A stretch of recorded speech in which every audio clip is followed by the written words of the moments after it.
greatest show in fantasy football history, hosted by the incomparable Scott Connor and the one and only Ray GQ. I present to you Destination Chill, where football and fantasy collide. GEGP. It is Sunday, July 28th, 2024. Y'all decided to pull up, check out Destination Chill. Myself, along with Scott Connor, appreciate each and every eye, ear in the building. We've got a lot of dope stuff coming this week over at Destination Debbie, so make sure you are all tapped into all the great stuff that we have going on. And if you missed any of the content that we've had drop on the channel over the past couple of days, make sure you go back through and check out. We dropped a Luther Burden video, 2025 prospects. We're going to be talking about the 2025 class tonight. So make sure you check out one of the most dynamic wide receivers in the class, Luther Burden, wide receiver out of Missouri. A lot of people have him as the top dog, wide receiver one in the class. You also have a video that we dropped today on Travis Hunter, the dynamic wide receiver cornerback prospect from Colorado. I think he's going to declare as a receiver, can play both ways at the next level, but check out the routes, the data, how he wins. Travis Hunter up on the channel right now. And then y'all know what it is. Tomorrow morning, myself and Jay Rich wake y'all asses up. Hype train. Week 1 of training camp is in the books. Jordan Love got paid. Tua got paid. And there's a lot of wide receivers running with the ones. Some guys that we like that are running with the 3s and the 4s. We've got to talk about it. So make sure you wake your ass up at 8 a.m. Central Standard Time to pull up, tap in, and talk through the 2024 NFL season. But I've got to bring my brother from another mother, Scott Connor, on the stage. What's happening with you, Scott? How you doing this evening, baby? Right, glad to be back for another Destination Chill. 6 more Sundays, as Amla in the chat says, 6 more Sundays till the start of the season. I told you before the show, I can't believe this is the last show of July for Destination Chill, and before you know it, we're going to be talking actual games, results. And I had to crack up when you put that overlay on the screen, the Jay Rich double flex pose. We got to get Jay Rich has got to get back in the gym just like we do. All of us got to start hitting a little bit harder. But yeah, man, glad to be back. I'm excited to talk through this. There's just been, I don't know about you, has there been more, and maybe it's just I've paid a little more attention to it this year, tried a little bit deeper into kind of what's bullshit and what's not. Does it seem like there is more coverage and more aggregator accounts out there covering training camps and just what is going on minute to minute than even past couple of years? I mean, unintentionally, that is my entire feed. Now, there's been some strategic, let's just say, things I've tried to keep off of my feed for the time being, but yes, it's been something new every day. I mean, we could literally go through and probably find 15 different talking points every day and go, is this a bigger story than we're making it? Does this have some impact in how we're drafting, how we're valuing players, et cetera? But it's just been overwhelming, hard to keep up, but it's also day-to-day excitement. This is more exciting, honestly, than the season for me.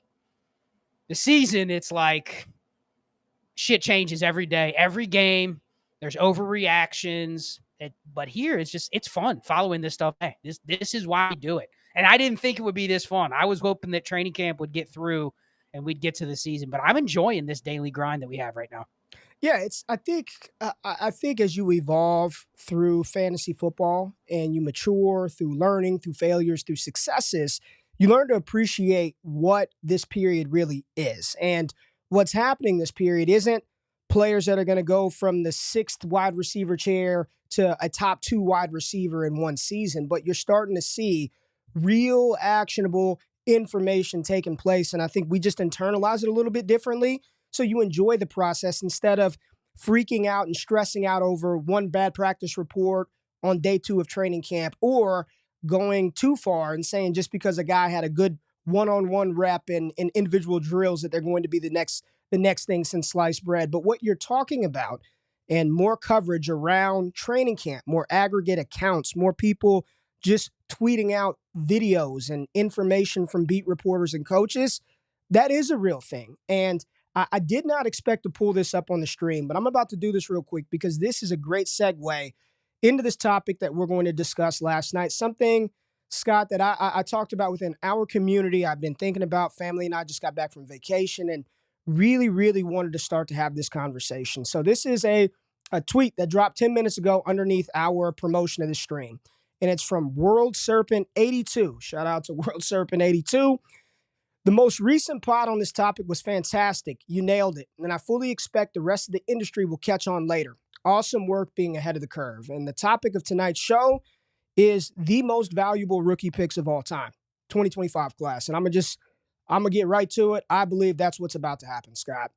That does not mean that these players in this class are the best prospects of all time. I'm not even going near that conversation. It has nothing to do with the skill level and the talent inside of the 2025 class. But for most people who are watching the stream, most people that we associate with and communicate with on social media, Scott, they have yet to participate in a Dynasty Fantasy Football League and go through a Dynasty rookie draft cycle where you have college football present, like the game, NCAA 25. Now, why is this important, Scott?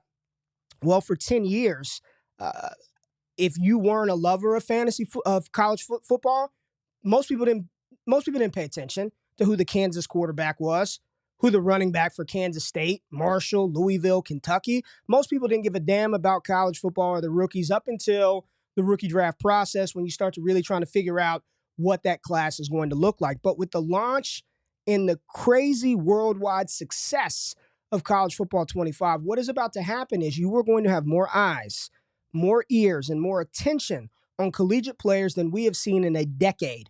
And not only is it the game that has come out, which has brought more attention to these players, Underdog Fantasy, the biggest fantasy football tournament on planet Earth, also decided to dive into college football with their Best Bowl Mania 1 tournament, which I am max entering. I'm loving it. Use the promo code ALLGAS, get up to $250 in a special pick. But it's successful. It's going to sell out this week. They will close that tournament this week. It's over 76% filled. Super flex at that. Then you've got the college game that's evolving and transferring. You've got conference realignment, player empowerment, the ability to move around. These players are on national TV commercials today, and you've got this newly revamped college football playoff system that everybody has been begging for. So, going into the 2024 season, I don't care if you've played Dynasty Fantasy Football for 20 years or 10 minutes. This is new territory for every single person who plays Dynasty Fantasy Football. I don't care the format. I don't care the entry fee. I don't care the cost. We will see a hype, an appetite, and an enthusiasm for these picks that we have never seen before in Dynasty Fantasy Football. Yeah, shout out to World Serpent. That was literally just a AMA in the Discord that we talked about this, and you started it, went over an hour and a half, and that's the conversation that we had. It wasn't scripted. It was literally just us talking what's on our minds and kind of the future of it. The biggest thing I'm trying to grasp is I think people understand there's more eyes on college football than ever before. That the NCAA game alone means that there's a better chance that you have a casual person that's also playing in your dynasty league that happened to stumble across some of these names. If they have a game console and they've played the game, these things are not mutually exclusive, right? Somebody playing in an NFL dynasty league probably is a football fan, right? If they're a gamer, they're like, I'm going to probably try this college football game. And then boom, all of a sudden they're hooked. They know every player. They've played with every team on the depth chart, done a couple dynasties, etc. So I understand that the knowledge of the players and the hype of the players is going to be at an all-time high. What I really want to talk through is, what do you think the cadence of how you're going to approach that in a dynasty league, right, is going to look? Like, what is that going to look like? That is something that I brought up on that show the other night, and we didn't have time to really dive into like the dynasty calendar and like how it's going to go in depth and what that's actually going to look like. But I kind of asked you a question in there, and we didn't really get to fully dive into it. But what is that actually going to look like? Because I do think we've seen this, and I'm not comparing this to previous classes. We've seen classes that have been hyped up before. 2023 was one of them. 2020 was another one. Both of those classes were hyped up to a point, and I guess you could say even 2024 was, with Caleb coming in, Marvin Harrison coming in. Once the community hypes up the class, once the picks carry a certain weight, there's always a period where a lot of people out there start adopting that and saying, man, these picks are gold. These picks are just gold, right? I can't move that pick until it's right up to being on the clock, right? Or I can't move that pick until after the combine when the draft capital hype really starts to heat up. But how do you play that from a market perspective, though? Because I had asked you, do you think the player names themselves, not the 101, the 102, the 103, 104, 105, etc., but people are going to treat the player names themselves, assuming they don't completely bomb out and go in the sixth round of the NFL draft. Let's just assume they check the boxes. Do we think the player names themselves will even survive to a point that some of the other player names from previous classes didn't survive? Meaning their value holds through OTAs, through mini camps, like the name value of these rookies and the rookie classes beyond continue to gain steam and continue to hold their value versus what they would have in the past if maybe there's a couple of negative blurbs about a player, et cetera. I'm just curious because there's always that danger that if everybody hypes up the class, right, the people with the picks are going to overvalue the picks, and then what's going to happen? Ain't shit going to be done with those picks, right? Just like me earlier this year, I was saying, Shane and I did a show back in February. We said we would only trade about 8 players if we're moving, or trade for only 8 players if we were moving a top 6 pick in this class. Think about that. So we're saying, like, if I'm giving up the 104, I'm not even accepting the likes of Amon-Ra St. Brown or Joe Burrow. Like, that was the cutoff, which means immediately our community, what did they do? They overvalued those top 5 or 6 picks. And then we got to the draft, and it was like, man, do I really value the 105 over that vet? The market resets once the players land in certain spots. I'm just curious, your thoughts on that. Do you think the name value of the players themselves, barring they check all the boxes, will hold longer than what it typically does? Sorry, my dog was barking at somebody at the front door. Hell yeah, I think they will. Like all of the strategy that you're talking about, it honestly means nothing. Yes, the player name, like, think about this like one more time. I'm going to wheel this back. The 23 class, the value and the enthusiasm for those picks will pale. It's not going to come close. Like, do you not see what's happening? Do you not go to YouTube right now? Anybody out there, type in Quinshon Judkins' name and see what pops up. How to use the spin button. How to juke with Quinshon. The best running back I've ever seen. The greatest running back in sports games history. So what happens? Ohio State goes out there, they smash, they go undefeated, they win a national championship. I'm going to ask you. Judkins plays the whole season. They're good. He and Henderson have 20 touchdowns apiece. People are playing with them all season. They win the national championship. He's projected to be a top pick in the draft. What do you think he's going to go? How do you think that's going to hold up? How are people going to feel about, imagine if people got to play with Bijan Robinson for 2 years on a game. I know it's virtual, but he's in the cycle. He's in the ecosystem of enthusiasm and hype. Like, it's something that we have not seen. Scott, you played Dynasty fantasy football longer than me. You have not seen this. Because back when the game existed, social media wasn't a thing. There weren't content creators on YouTube and TikTok and Twitter, and that it did not exist. This is a new era that we're going into, and the 25 class is just the tip of the iceberg. Because also in that game, you've got Nico and you've got Jackson Arnold from Oklahoma, and you've got all these other younger, non-eligible players that people are going to think are even better than these guys. So it has nothing to do with the player's talent, skill set. It is truly the exposure that is now available to these guys and how everything sort of interacts. I've seen NFL draft, and the goddamn Athletic is sending me notifications about reviews for the game. The Athletic, right? Bleacher Report, reviews for the game. You get on there, there's a million people playing with Ollie Gordon, playing with Travis Hunter and Carson Beck. The real question is, how do we react? How do you adjust? We were talking to Josh McAtee. Shout out to Josh, one of our patrons at DD, and he said he's going to be a little more cautious with how liberal he is with firsts. Something that you and I have talked about moving. If you can add a first to this to tier up to get Amon-Ra, do it. He said, I'm going to try some different things. I am going to try to use some ADV type players to tier up, whether that's Zay Jones, your favorite, Jaden Reed. Can I add a Jaden Reed to something instead of my first to go get that war difference-making type player? So when you ask the question, will their name value hold? Hell yeah. And what you're also going to see is some random running back from Wichita State that somebody was able to ball the hell out with.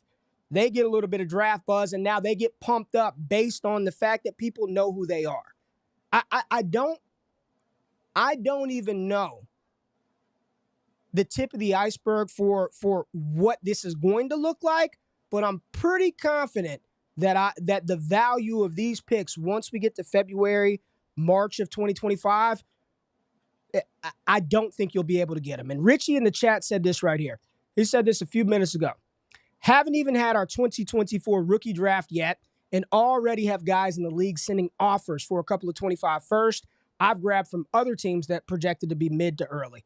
Like it is happening now where people are like, I've got to have that guy because I think he is going to be the second coming of Adrian Peterson. And the purpose of this show is for us to continue to think about this because no other fantasy analysts are having this type of conversation right now. So I'm going to kick it back to you.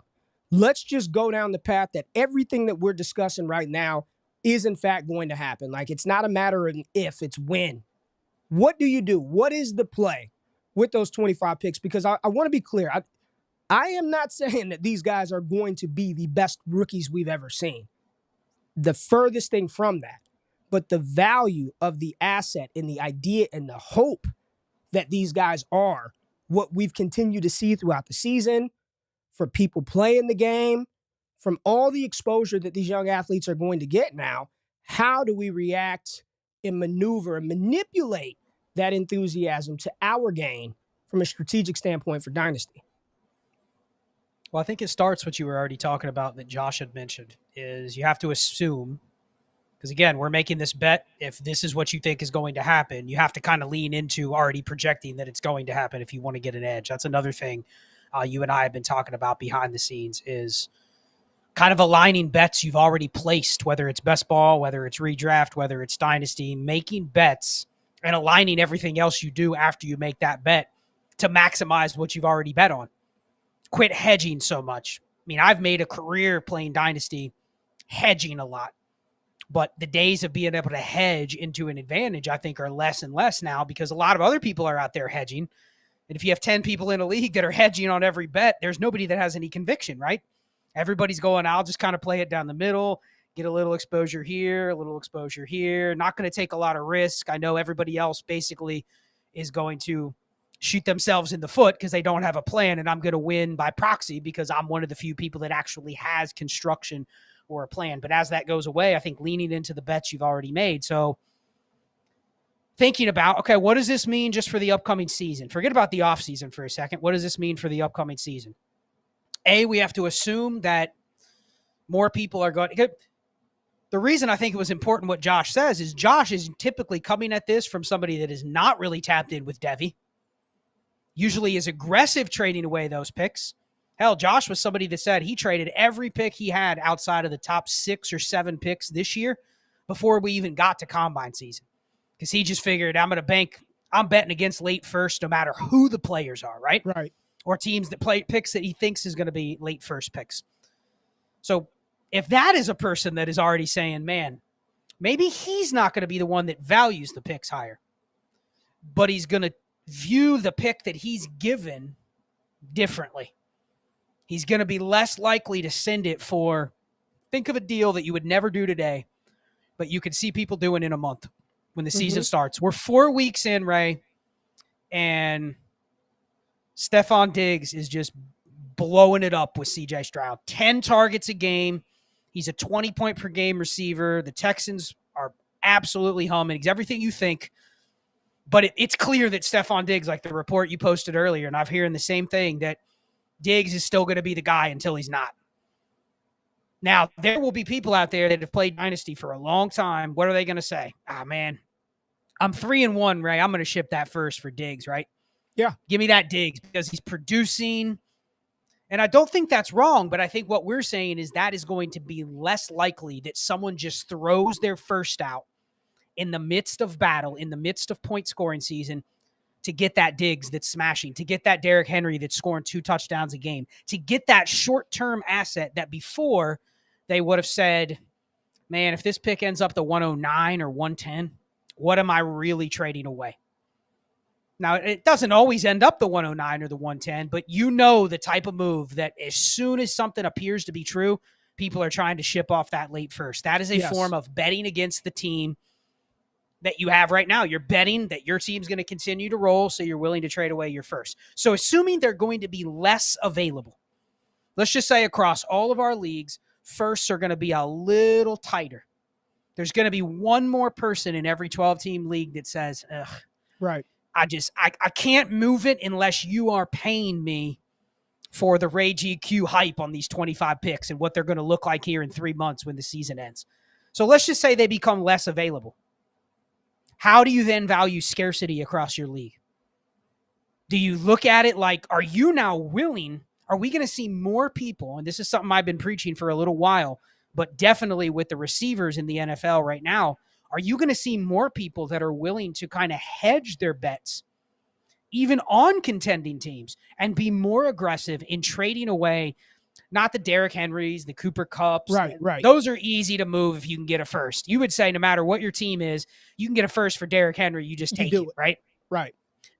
Are we going to see people maybe a little more aggressive in trading the players that they have already been convinced are just flat tier, dead zone players that you ask a lot of content creators, hey, is Devontae Smith worth a late first? Hell yeah, he is, man. He's going to give me top 20 numbers. He's young. He's extended with a new contract. He's tied to the same quarterback and the same. There's not really a negative with Devontae Smith, right? Other than he probably doesn't have a top 10 ceiling. But do you think we see more people adjusting? I think that's going to be the first adjustment. People start realizing, man, especially with all these tools out there, war tools, roster construction discussion, I think there's going to be more people that are willing to bite the bullet on assets that quote unquote don't matter just to be in the ballpark with these firsts. Even if they don't plan on drafting Ollie Gordon or plan on moving up in the draft or whatever, doesn't it feel like this is a class? The first thing you want to make sure you do is don't go look up at, and I'm looking at a couple of my teams right now, Dynasty and Chill or Charles Chill FFB, 0 2025 picks, Ray. None. Already traded them all. Yeah. That's a problem. It's not a problem for whether I can win or not. Right. It's definitely a problem for what am I going to be able to get done if the margins are even slimmer on the veterans next year, and not because this is going to be the greatest class ever, but because I think this is going to be not just 2025, but there's going to be even more of an obsession on getting your hands on these young players. Maybe it's not the 2025 players, but in 2026, it's to get some of the guys from 2025 because I didn't get them last year and now their price is a little bit cheaper. So I think it kills your flexibility a little bit. That's going to be the big bet that I'm probably going to have to assess how I want to play it.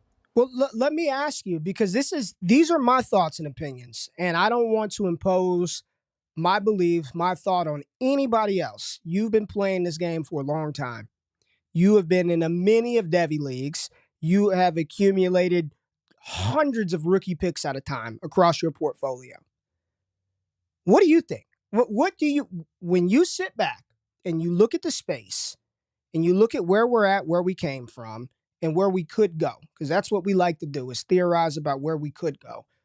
What are your feelings about how this is going to shape? It's how I feel.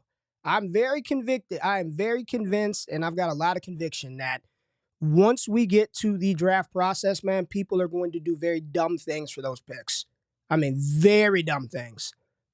What are your thoughts? What are your thoughts on how this game, underdog fantasy, the reshaped landscape of collegiate athletics, and this push that the NFL, The NFL is entertainment, baby. They want points. They want scoring. They're loving this enthusiasm.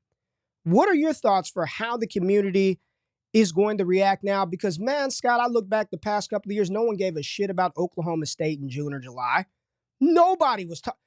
People are talking about schools and teams and collegiate players like never before. What are your thoughts on how all this is going to shake out? I mean, I have to acknowledge I don't have a console. I have not bought the game. I probably won't. I'm living vicariously through the millions of others out there that are posting what they're doing. But I wouldn't lie and say that I have not come across content where I sit there and I'll watch some random on TikTok stream his Dynasty for 20 minutes. And I'm just sitting there watching it in the background. Think about that. Somebody that doesn't play the game, somebody that probably doesn't have the time or want to invest and really dive into it. Unfortunately, for me, if I dive into it, it becomes something I'm going to start doing 6 hours a day, which I don't have the time to do that. But I find myself watching it, just like I find myself watching like old video games sometimes, but it's been replaced with, this NCAA 25. And it helps when you have the right content creator on there narrating what's going on, right? How fun would it be to listen to somebody that you're already entertained by, but they're streaming the game and you're entertained by their, whatever you want to call it. It's not really play-by-play. It's just their commentary, right? Right. And a lot of it's just bullshit, just talking smack, but it's entertaining. So I think for me, you have to really kind of be able to read who are you playing in fantasy with? Who are you playing in Dynasty with, right? Because I'm sitting here trying to apply this to our Heisman leagues and some of the leagues I've had for a decade. Those aren't going to be the people that are going to be obsessed with the 25 picks. They're probably going to be a little more pragmatic with those picks and say, okay, I get that there's some good running backs. I get that there's some stud receivers, but I don't think they are going to thirst for those picks. Like maybe the new league that just formed, the league that's forming right now on Sleeper, that NCAA 25 Dynasty League, right? It's out there. In that 1,000-man Thor Nystrom Invitational, right? They're in that Thor Nystrom because he's a fantasy creator and a big-time college football fan that plays the game. Right. And it's not even just the NCAA 25 Dynasty Leagues. It is hey, let's start a actual Dynasty League to go along with it. Let's play some fantasy football as well so that we can continue this momentum. So I think the biggest skill you probably have to hone in on is who are you playing with? I mean, we always talk about this stuff, but I think it's going to be bigger than ever. Who are you playing with? Understanding the tendencies of those people in the leagues. And I truly think if you want to take advantage of this, you probably do have to start fishing in some different waters. Yes. Playing with some different people. Joining some random leagues where whatever console you're playing on, or go out there on Sleeper or on social media. There are people that are starting Dynasty fantasy football leagues simply because they're now reinvigorated and excited about college football, right?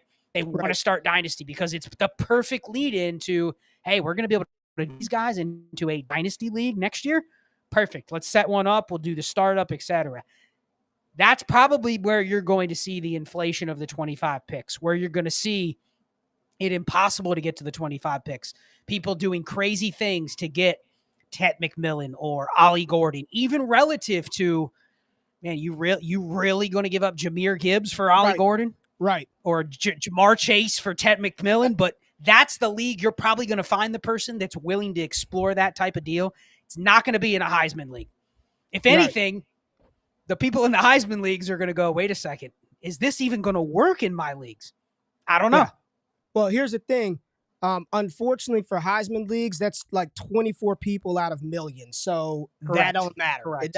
The masses, it will impact. The masses, it will.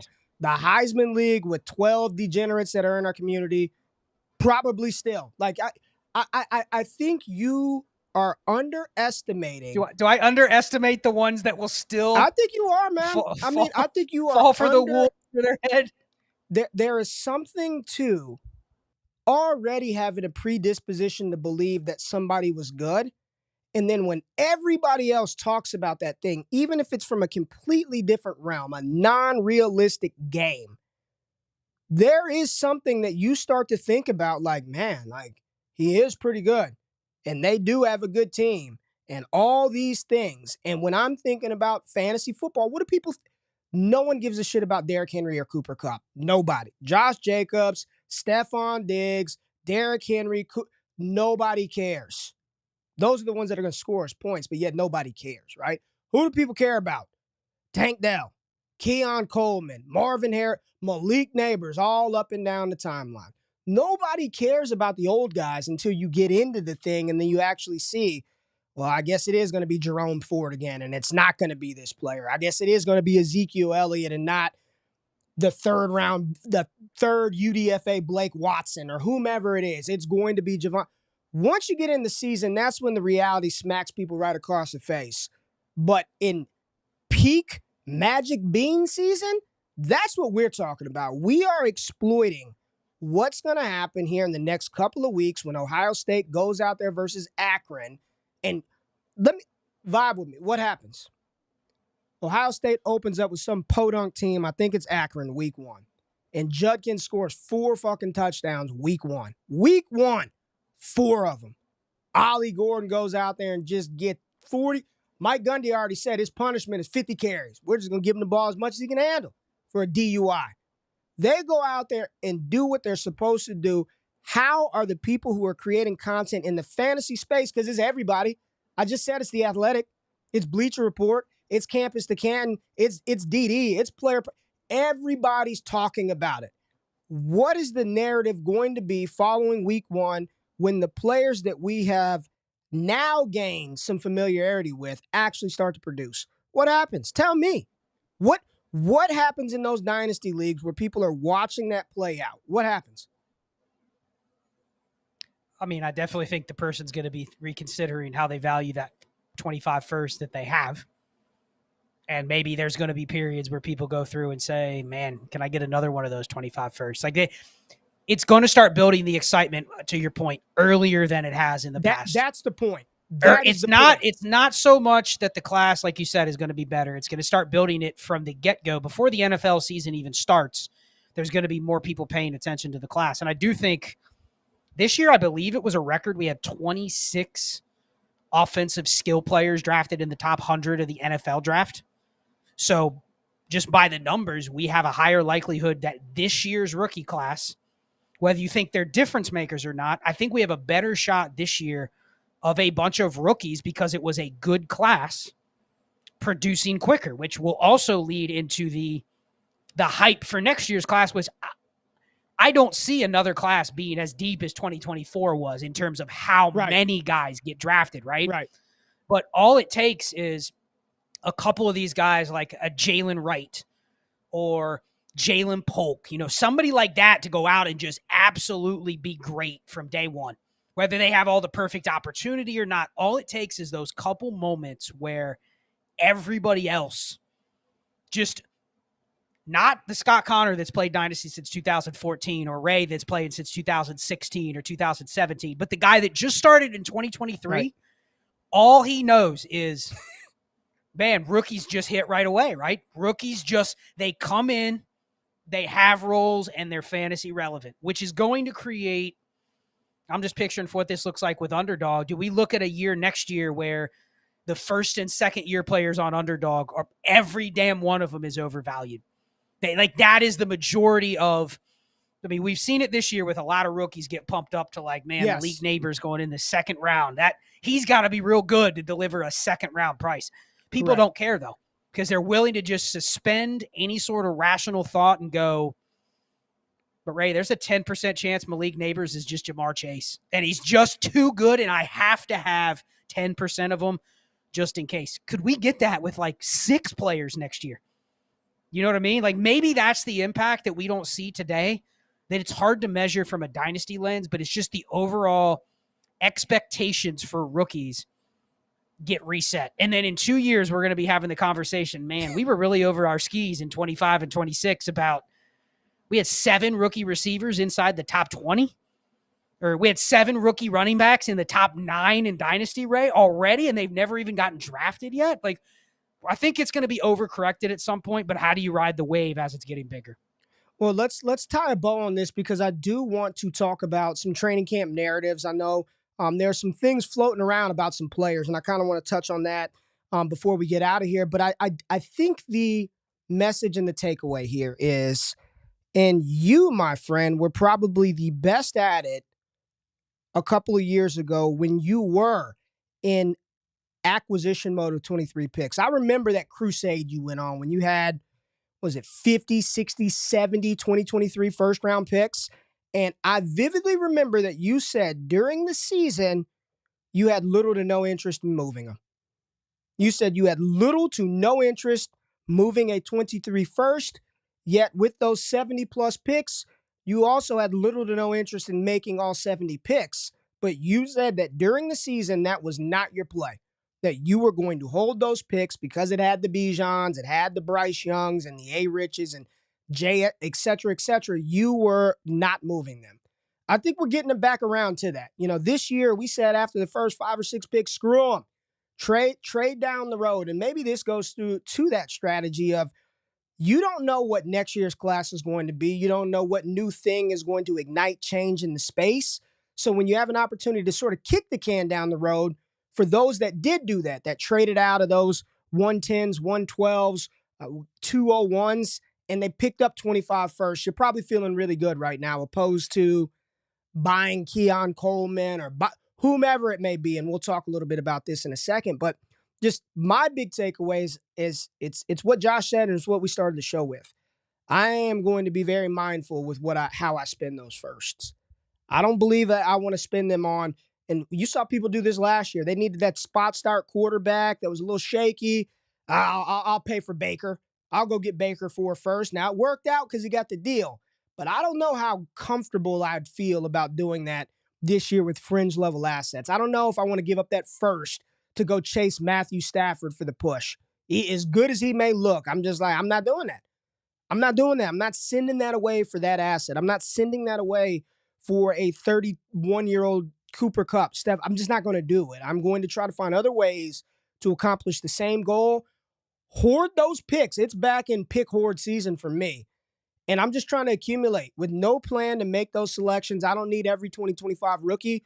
But what I want to be able to do once that happens and the Senior Bowl pops, and Scott, do you not think there's going to be more enthusiasm around the Senior Bowl this year, around the Combine, around the day? Everything is magnified. Everything. What's your final takeaway here before we roll to a quick break and then jump into some training camp narratives? Well, Keegan put an interesting comment in the chat that I wanted to pull up and kind of mention. I probably will be somebody that really has a macro strategy that I'm going to try to develop what I'm going to do with 25 picks. Part of that is going to include the analysis of the league that I play in. Who am I playing against? What are their likely reactions going to be to this class? You probably have to go through those people that are in existing leagues. You probably have to go through your existing leagues and just don't spend too much time on it. But just if I had a 1 to 10 meter and I went down the list of all your leagues and I said, give me a 1 to 10 on how you think this league is going to react to the hype of a class that everybody has to get a piece of, pay attention to the ones that you're saying is a 1 or a 2, and then the ones you're saying are 7 or an 8.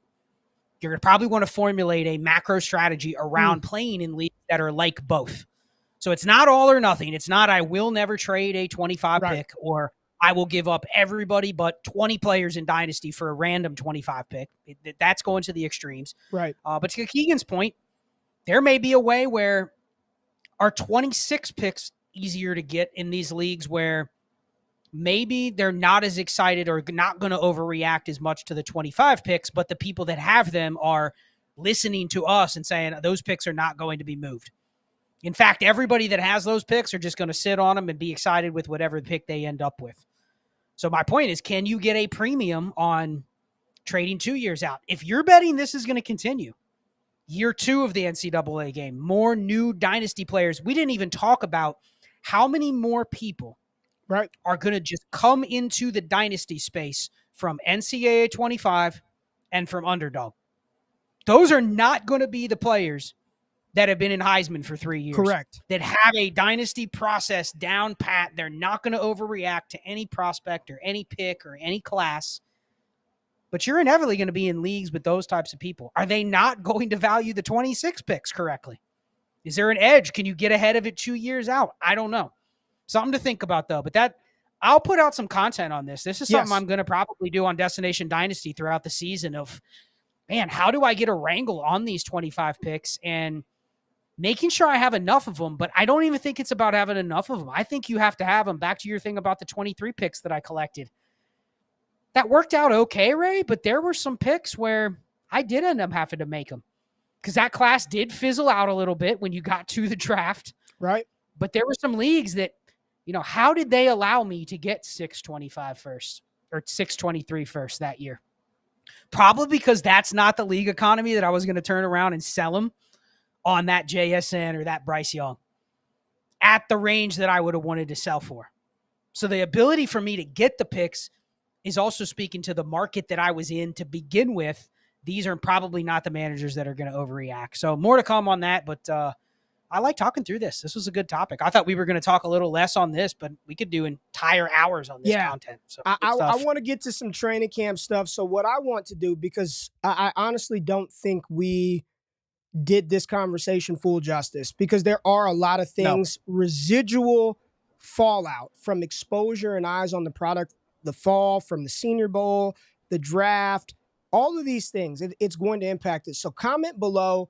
Let us know how y'all feel. Those of you who are live here now, thank you for being here. And everybody that will watch after the fact, comment below and let me know what you're seeing across your curated feed, what you're seeing across your timeline in your leagues about how this game is impacting the fantasy football landscape. Scott and I will be right back after this break. Like the content. Got over 100 people in here. Like the content. We'll be right back.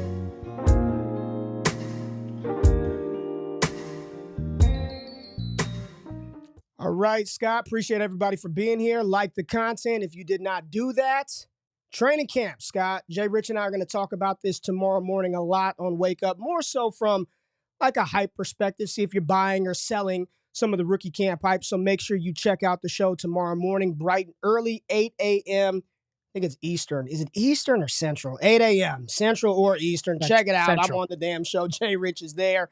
But let's talk through some narratives, Scott, because there is a lot happening right now. It's funny. I'm sitting back, and as a former defensive back, man, one-on-ones are so skewed towards the offense. It's bullshit.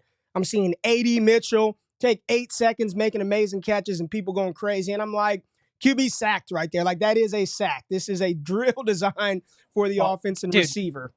But the J.J. McCarthy one, come on, he threw his third red zone touchdown in a row, and you're sitting back there. There's no pass rush. He just kind of sits and waits, and wow, he found an open receiver in the end zone after like 6 seconds. That one, reading the thread that follows it too, is just the fire emojis. Watch out, Sam Darnold. That's where we're at. We got all kinds of hype. Got NCAA training camp. But these videos and the things that are happening right now, and we even ourselves have to be mindful of this, because training camp day one, Keon Coleman was a bust. He was 8th on the depth chart, looking awful. Don't know if he's going to be on the field. Brandon Beane's talking about the development. And then you progress through the week, and all I hear, all I'm reading is how good he looks in connection with Josh Allen, right? That's all I'm hearing. Malik Neighbors. What are you doing right now? How are you taking in this information, these narratives? I know you saw some stuff with Green Bay. How are you processing this and using this information to either go out and make bets that you're like, oh, I'm buying this. I'm buying Javon Baker being the wide receiver 1, or I'm about to sell Javon Baker being the wide receiver 1. And I'm just using Baker because I literally just put out a route chart on him on X, so it's fresh on my mind. But how are you using this information to your advantage, whether you're in the market to buy or in the market to sell?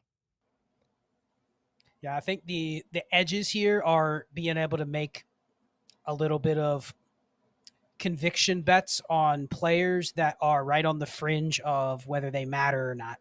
So I'll give an example. Rashad Bateman is one that just offseason, there's been a constant drum from the Ravens, from John Harbaugh, just talking about Rashad Bateman's going to be the wide receiver too. Yep. People don't buy it. Like, it hasn't resulted in really much other than maybe you feel a little more comfortable drafting him today than you did in April or May. But there hasn't really been any steam, right? And that's probably because he's a player that we've already parked in the back part of the parking lot. He's not moving any closer. He can't get any better. What we've seen is what it is. And I put this out there the other day. We were in voice chat, and I did kind of one of those blind tests of profiles and data or stats to date. And it was 3 players back to back to back. And one of them was Rashad Bateman. Jamison Williams was the other one. Oh, J-Mo. And there was a couple others that I threw in there, but the difference was, I think the other one was Dontavian Wicks. It's got to be J-Mo. That's the Trinity. That's the trifecta of there. Wicks and J-Mo, that's it right there, Bateman. Yep. But if you put a blind test next to all 3 and you just talk through their roles, their offenses, their accomplishments thus far, until you reveal the name, nobody probably has conviction on any of the 3, right? There's warts on all 3. But as soon as you reveal the names, and especially if you get outside of our community and you just get on one of these videos or something like that, you put J-Mo in the comments, and if it's not pro J-Mo, you get busted on, right? If you have a Romeo Dobbs is better than Dontavian Wicks take, you do not know ball. You don't know ball, bro. There's no reason Dobbs should be playing over Wicks. In fact, Dobbs should just be on the bench. Wicks should get all his snaps, right? Cut him. But then you put Bateman in there and you go, man, not excited about him. Can't do this, And truly, what is the difference between all 3? Now, I just highlighted one of the differences, the hopium on 2 of them, and it doesn't exist for the 3rd. But if you're actually talking about, if I'm in a start 11 best ball league, could you live with the fact that maybe all 3 of those guys probably occupy a similar spot on your roster? They have some use, but there's a couple of them that actually have a market and have some value, and there's one that doesn't. There's one that people just are never going to be able to overcome the past. And it's not even a past of failure with a guy like Bateman. It's just a past of we expected more, and he didn't deliver. So even getting wide receiver 45 production out of him would be a failure. And I'm sitting here going like, wait a second. But he's wide receiver 75 on underdog, right? I'll take wide receiver 45 at his price. But I think just finding little nuggets like that to maybe bet against a player and bet for a player and kind of slide your roster and adjust your roster accordingly. So that would be the example. I'll trade J-Mo, and I can probably make the bet that I'm putting a guy like Bateman in the exact spot that I had J-Mo. And I'll just live with the results, because I think what I know about WAR and what I know about roster construction is they probably occupy a non-difference making spot on my team, but I'm going to need a couple of those guys throughout the season in certain spots to get by. That's how you grind the edges. Sure, if somebody's going to give you a second for Javon Baker, do it. Like those are the easy ones, but I don't know if it comes that easy in a lot of leagues. That's just how I'm honestly breaking it down. Theo says, shout out to Theo who's watching. They said there's no difference between the 3. They're all in the same tier of Matt Harmon's dynasty ranks. And then I want to address this one. So AJ, I know you watched the show. Shout out to AJ. He said Scott was telling us to sell Puka for a 3rd last year. I'd rather lose out on a 3rd, to be honest, than miss out again. Let me address this. The process to moving a 5th round wide receiver for a 2nd or 3rd, it's going to remain the same. Like that is the process. That's what you do. You find those guys, and historically, for every Puka Nacua Scott, how many just flat out Dorial Green Beckhams can you find? 30, 40? And I just you're right. But here's how I would add to that. Then I'll let you finish your point.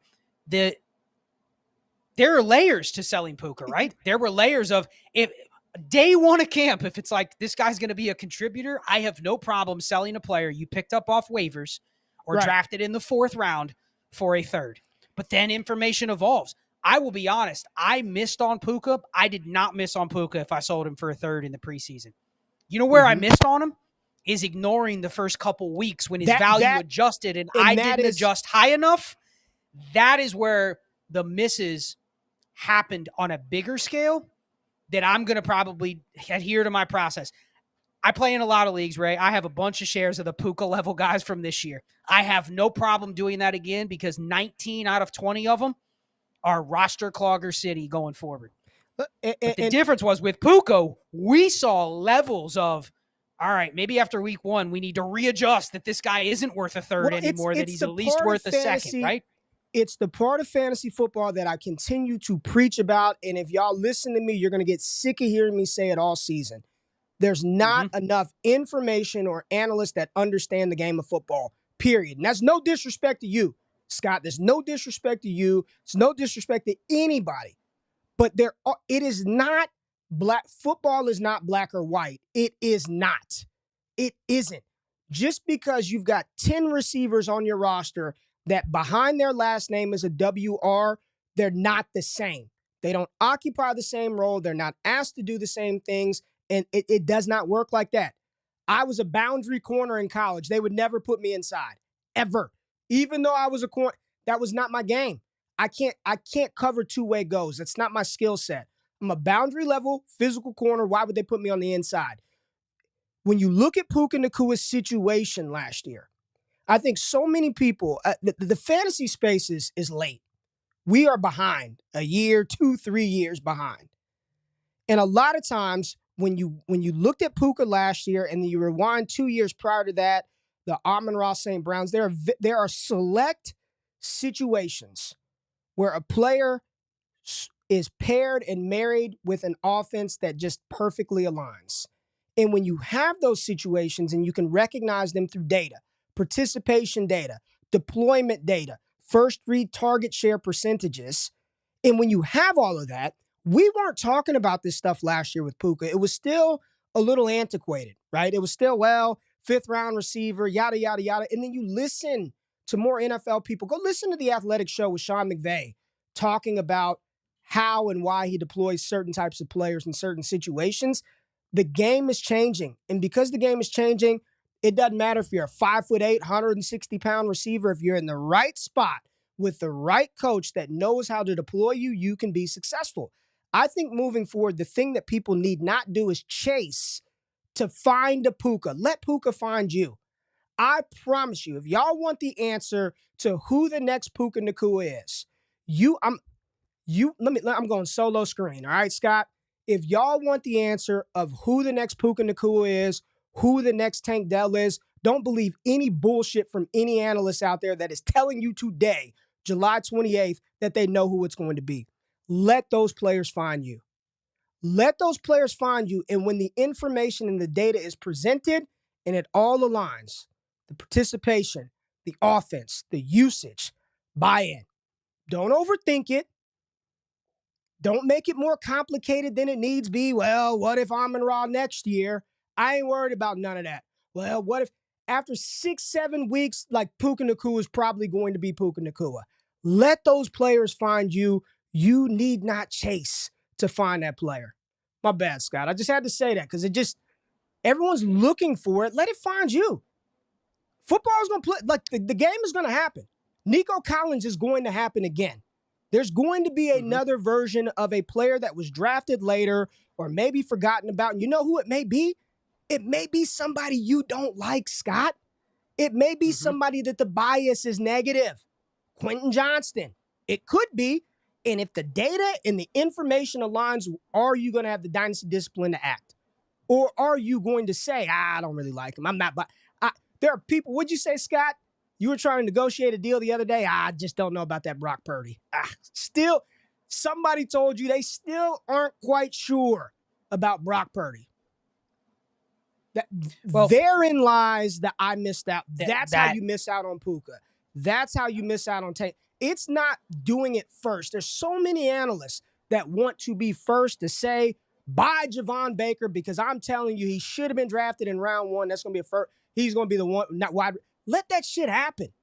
Let it happen and then buy into it. And I promise you, after 2 to 3 weeks, you use our Trinity tracker on DD.com and you see that arrow going up, he's not going to cost you anything more than what he's going to cost you in week 1.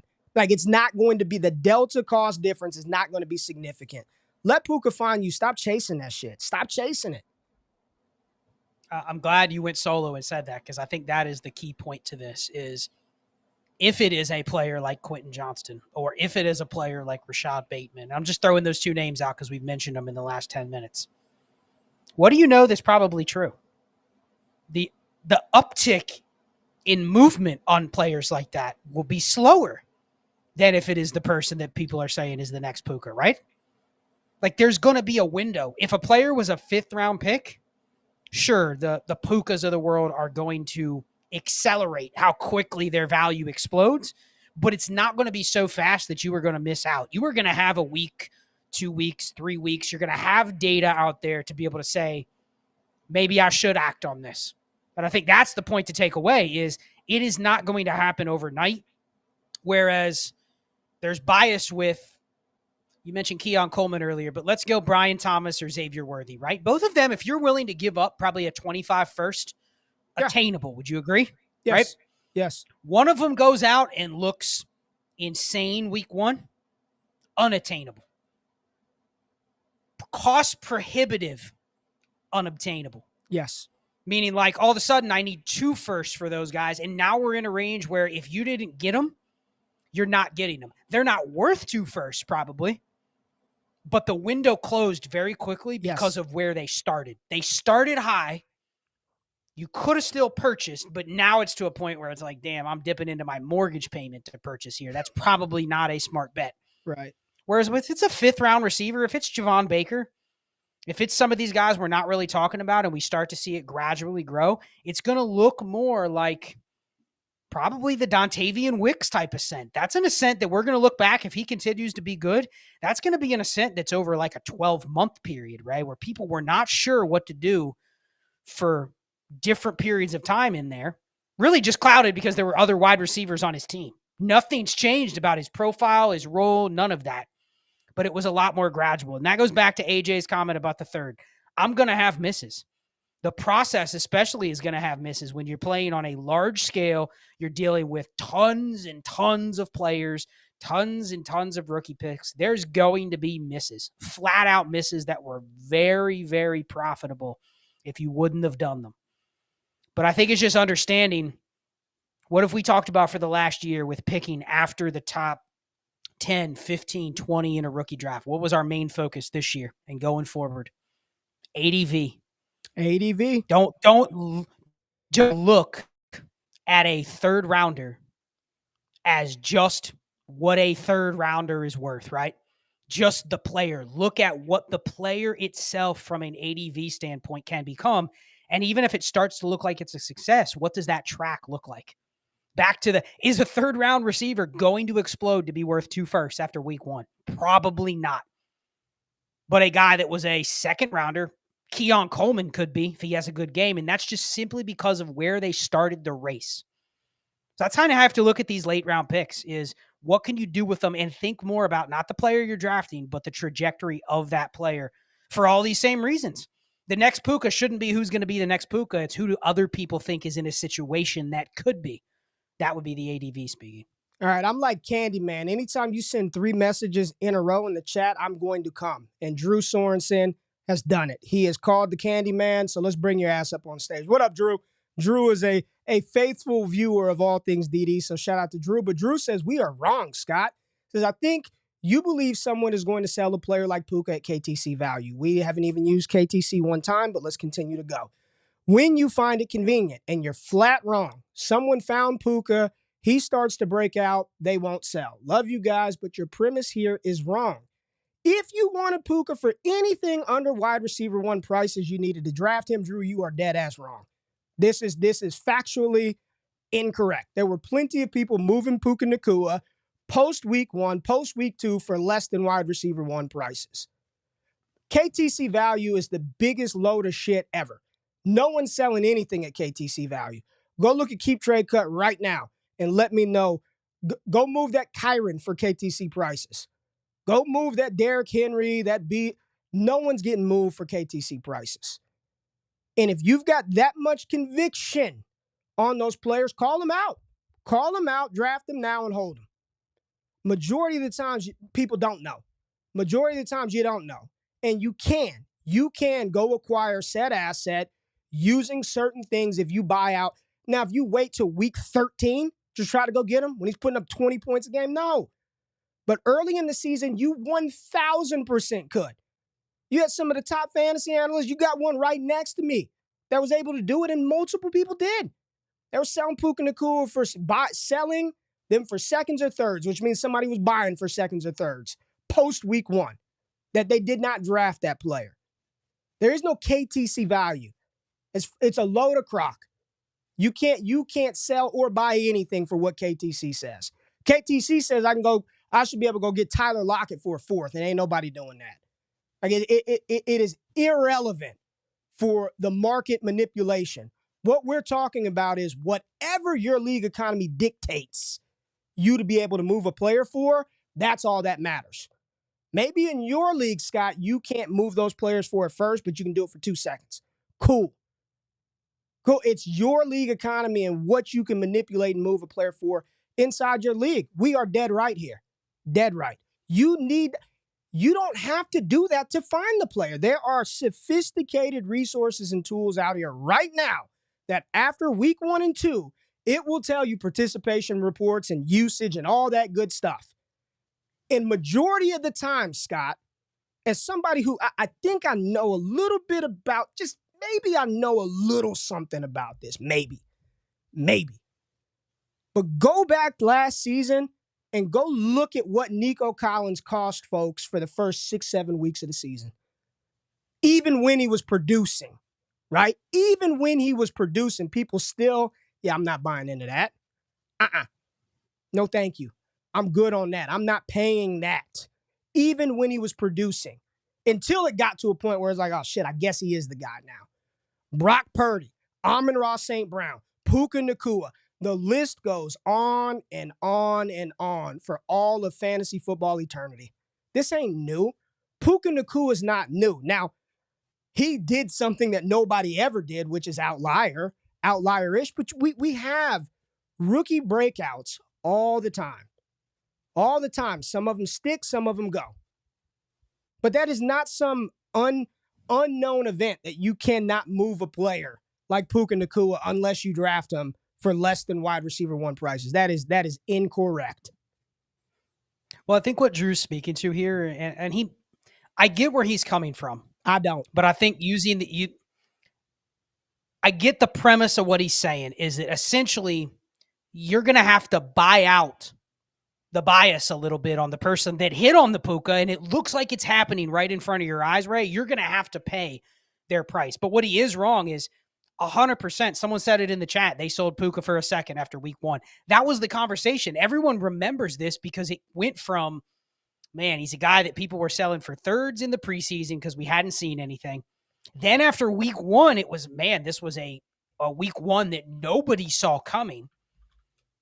But no one really was sure if they were going to see it again, right? I remember a conversation in our Discord. We had an AMA on a Wednesday night going, what is the price for Puka now? We all agreed it had to go up.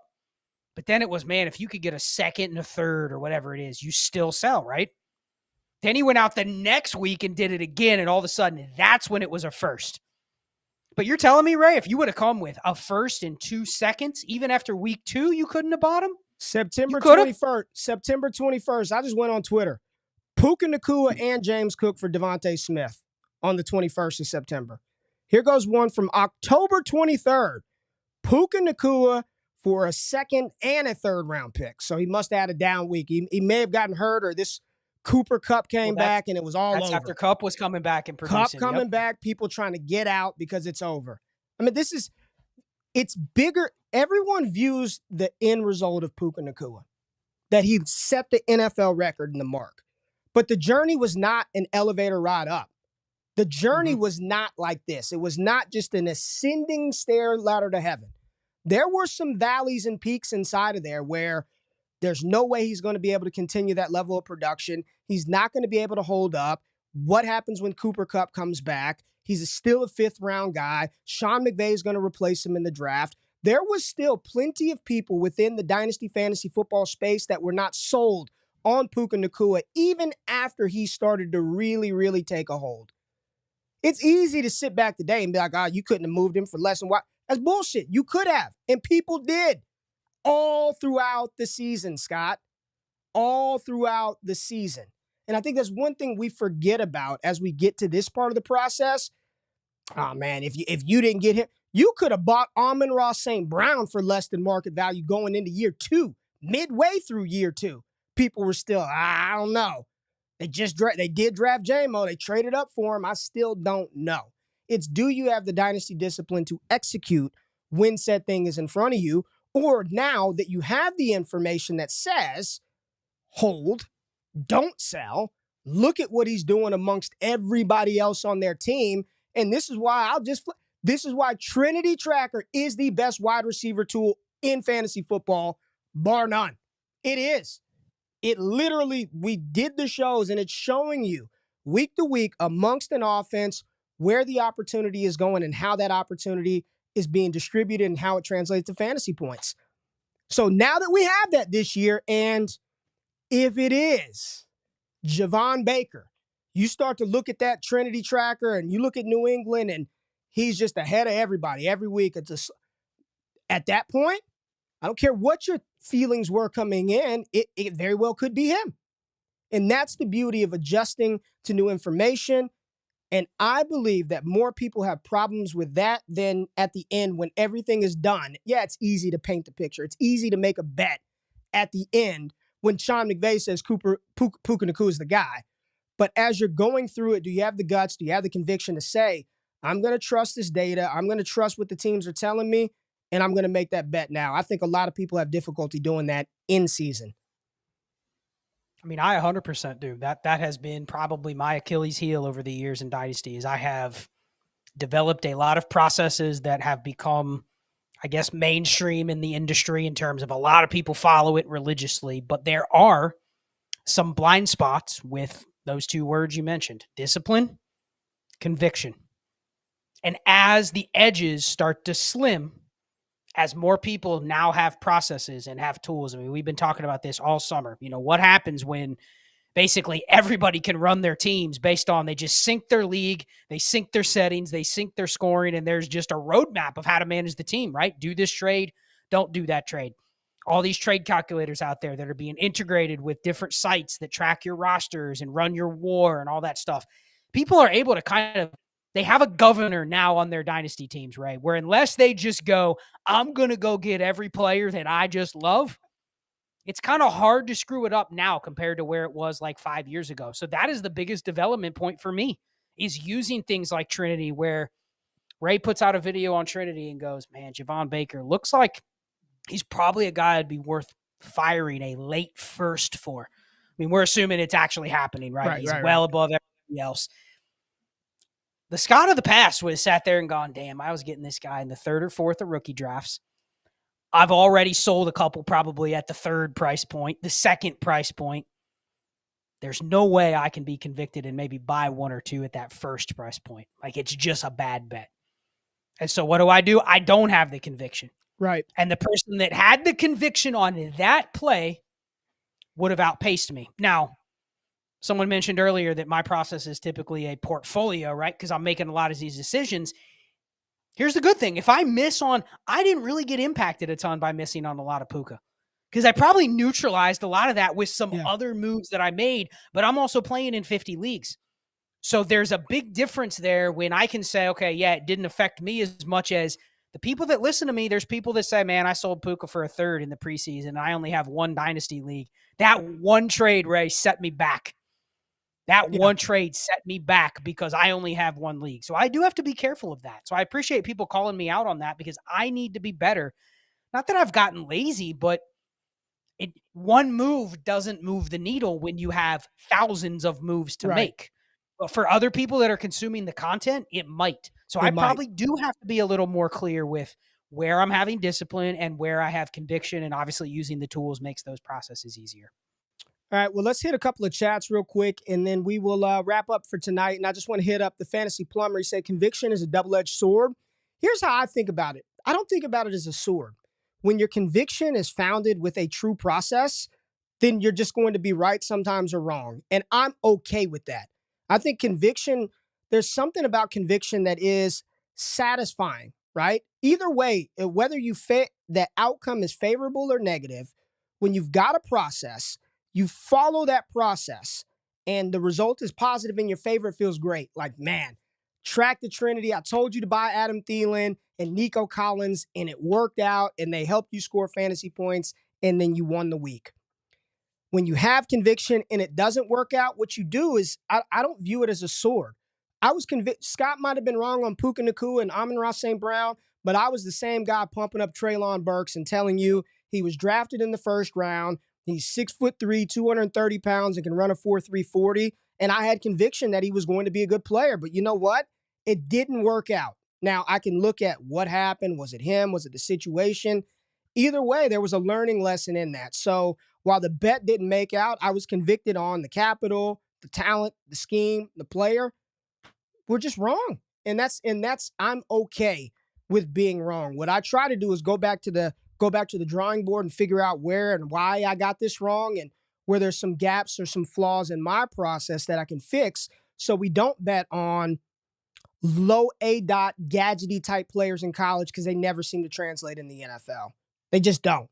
Rondale Moore, Jalen Reagor, Treylon Burks, like those guys that do those, Kadarius Toney, it just doesn't work out once they get to the league. So I think conviction is what people need to have more of, because most people don't have the stones to stand up and say, damn it, go spend that third-round pick on Adam Thielen. Go spend that second-round pick on Nico Collins before everybody else says to do it. And that, to me, is conviction. And something about that is liberating, because you truly stand on what you preach, what other people, there's people listening to us, man. If you ain't got no damn conviction, people should not listen to you, to me, to any fantasy analyst. If all you're going to do is tout every single player to be right sometimes, and it doesn't matter if I'm wrong, have some conviction. Stand on a process. Have a foundation behind what you do, and just know that you will be wrong. Like, that is part of it. You will be wrong. But when you are right and that process works out, like that's where you make gold at, man. So there's a lot of stuff here. I'm gonna just hit a couple of comments real quick, Scott. Keegan is talking about Justin Fields. He said, look at Fields. People held the hell out of him till he busted out this year, and he's worth nothing. Stuck with loads of Fields and turned down big offers. I don't know exactly the context to this, but yeah, I mean, I really don't know what to say about the Justin Fields situation. I sold Nico for Jalen Warren before Nico broke out. Again, you probably had reasons for it. I would love to know why you sold him. Just big picture reason. Was it the capital? Was it the offense? Just curious. And then Drew said he did hit on what you were saying. He said, that's what I'm saying. Puka Nacua is an outlier. We can't bet and buy outliers. If you lose your bet on outlier, you lose your bet on outliers every trade. And that's why I said, Scott, I think chasing that guy, chasing Puka and Tank, don't do that, man. They will find you. They will show up. And that doesn't mean, this is how I'm going to wrap it up, and I'll let you close it out. It doesn't mean that the next Puka Nacua is going to be the next 1,500-yard player. The way that I view that is a player who lands in a perfect situation in an offense that wants to deploy and utilize their skill set, and you're able to capitalize and find fantasy points off of that. Does he become the number one wide receiver in NFL history for a rookie? Probably not. I would say 9 times out of 10, you will not find that. But there will be players in the NFL, Terry McLaurin's, Amon-Ra St. Brown's, there will be players who can be contributors to a fantasy team that don't have any capital invested in them, that are on waivers or don't cost you a lot. And we will be able to identify who those are, what their eventual ceiling might be. I'm not the analyst that's about to do that. Go find somebody else that's going to tell you that type of shit. But what I can tell you is there will be some that we identify that are going to be producers and contributors, and we got you covered with that, Scott. How do you want to wrap up tonight? We talked rookie class. We talked a little bit about and then receivers and bets and training camp narratives. How do you want to close this out, man? Because we are coming down to the wire on our Sunday night shows. This is going to be going away here in the next couple of weeks, man. We're going to wrap up our Sunday night summer Destination Chill series, man.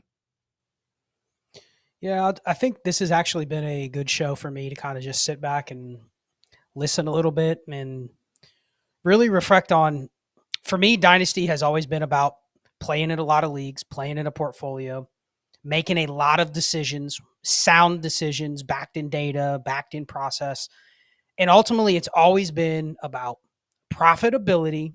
And when I mean profitability, I don't mean the money you win for your leagues, but the cost of a player that you acquire them for, and then what you actually can move them for later, flexibility and efficiency.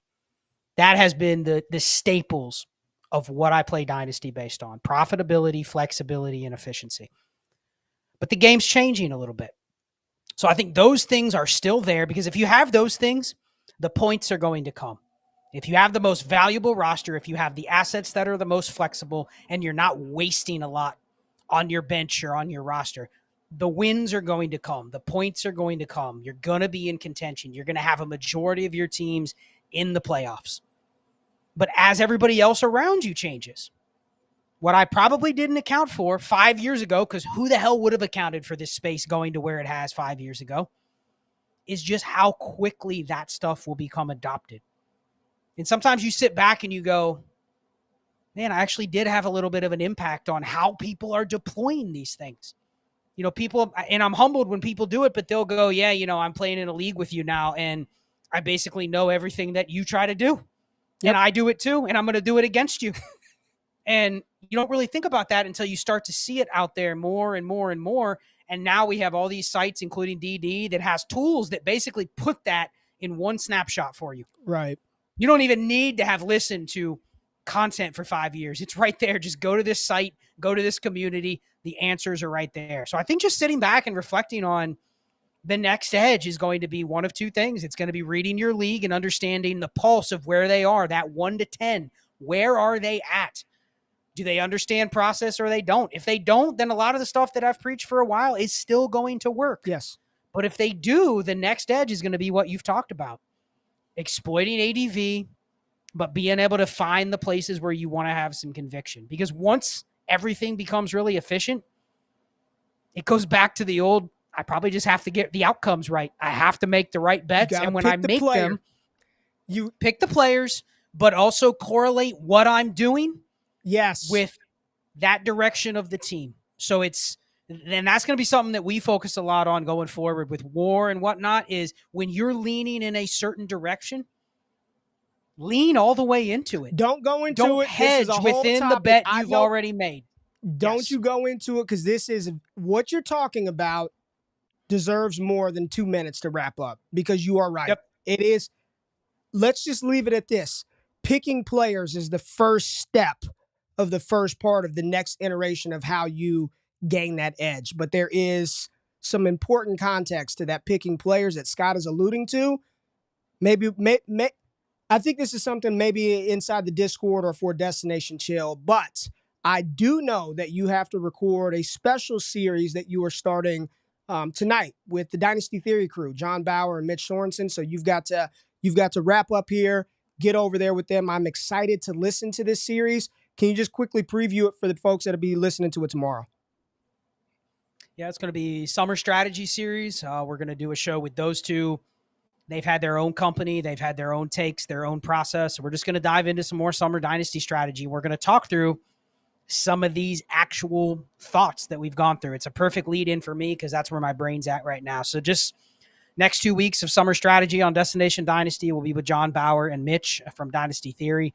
Looking forward to learning more about their dynasty process and how they dynasty and what we can learn from them. So check that out. First one will drop tomorrow, and the next one will drop next Monday morning. Appreciate it, Scott. Thank you for everybody in the chat. I see it's a fine line between conviction and take lock, and I promise you that's one thing you will never have to worry about over here. We ain't got no problem saying we're wrong. Move on. We learn from it. I just want to thank everybody in the chat. And the reason why this community is so great, where the hell is Scott at? The reason why this community is so great is because we can have these type of conversations. Literally, I've never met the fantasy plumber. I've never met Drew, Keegan, AJ, but they know it's love here, man. And that's why DD is the place, man. We can engage, we can go back and forth, but at the end of the day, we're all trying to learn, we're all trying to grow together. So I just want to thank everybody for giving us a little bit of your time here on Sunday nights. Make sure you check out Destination Dynasty in the morning, Scott and the Dynasty Theory crew. We've got a special announcement on Wake Up tomorrow morning, so make sure you are locked in with Jay Rich and I. There's some really cool stuff going on with some D's, man. There's some D's and some D's coming together and all kinds of good stuff that we are going to announce tomorrow morning. This is announcement one of like 4 that we have over the next month leading up to the NFL season. We are very excited about the new things that are on the way to Destination Devi.